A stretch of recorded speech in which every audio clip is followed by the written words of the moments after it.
রাহুল রাহুল নাকি এটা করবে। ভালো করে দেখো, মানে এরকম কে করতে পারে রাহুলের dress? কে করছে, তুমি? বাহ, খুব ভালো হয়েছে। বললাম আর কি, মানে করার ইচ্ছে ছিল না, কিন্তু মানে এমন মানে রিকোয়েস্ট করলে তো না বলা যায় না না। ওরা রিকোয়েস্ট করলো নাকি? না না, আমি ওদের রিকোয়েস্ট করেছি, ওরা না বলতে পারে।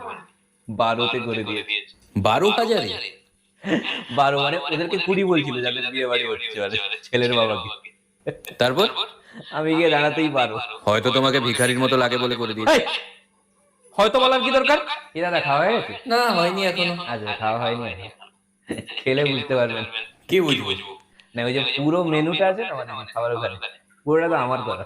আচ্ছা আচ্ছা। পুরো আমি প্ল্যানিং করেছি, মানে ওরা বিরিয়ানি করছিল, আজকাল বিরিয়ানি চলে। ভাই, কাল বিরিয়ানি খেতে যাবি? কোন হোটেলে? চ।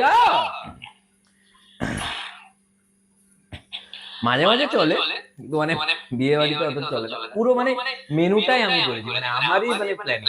বাহ বাহ, খুব ভালো খুব ভালো। আরে কাকু, খাওয়া গেছে? এই খেয়ে বেরোলাম। কেমন হলো? মানে এর থেকে জঘন্য খাবার আমি জীবনে খাইনি। মানে কে যে মেনু ঠিক করেছে ফালতু এক একটা, মানে কোনো মানে হয় এরকম? মানে এরকম এত বাজে খাবার আমি কোনোদিনও খাইনি। প্রচন্ড ইয়ার্কি মারে এই কাকু। দাদা, মানে আপনাকে বললে বিশ্বাস করবেন না, ছেলের যে বাবা যদি আমাকে এখন দেখেন আমি দাঁড়িয়ে আছি, রেগে যাবে যে তুই দাঁড়িয়ে যাবে না, বসছো না কেন? ওই তো ছেলের বাবা। কোথায়? আরে কাকু, সব ঠিকঠাক চলছে? একদম চুপচাপ থাকো, মাথা গরম করো না তো। খাওয়া হয়ে গেছে, তুমি বেরিয়ে যাবে এখান থেকে। সবকিছু ঠিকঠাক ছিল, প্রোগ্রাম সব ঠিকঠাক ছিল। ডেকোরেশনকে চেঞ্জ করে পুরো বিয়ে বাড়ির 12টা বাজিয়ে দিয়েছে। তুমি বেরিয়ে যাবে এখান থেকে। যাবো পরে। এত নিজের মনে করে না, যে সবার সামনে বকতেও একটু ভয় পায়। এত ফালতু ছেলে কোথাকার। দেখলে তো কেমন নিজের মনে করে, আপনে আপনে তো আপনে। আরে আপনি যান না দাদা এখান থেকে। দাদা, হতে পারে এটা এদের বাড়ির প্রোগ্রাম, কিন্তু পুরো ডেকোরেশন থেকে শুরু করে খাওয়া দাওয়া। আরে সব তুমি করেছো তো। তুমিও জানো? আচ্ছা কাকা, বলার দরকার নেই, সবাই কেমন বল। বরের গাড়িটা দেখেছো? আরে মাঝ রাস্তায় খারাপ হয়ে গেছে। মানে মানা যায়?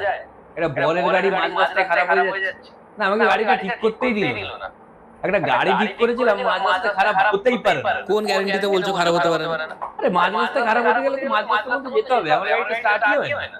প্রথমে তো ছেলের বাড়ি থেকে বিয়ের জন্য রাজি হচ্ছে, আমি ওদেরকে বললাম যে আরে মেয়ের বাবাকে আমি চিনি। আপনার নাম কি? আমার নাম রতন। আর মেয়ের বাবার নাম কি? ওর নামও রতন। বললাম না আমি মেয়ের বাবাকে চিনি, রতনের রতন ছিল। মানে এটা বলার কি মানে হলো? পাঞ্চলাইন হচ্ছে, বিয়ে দিয়েছি।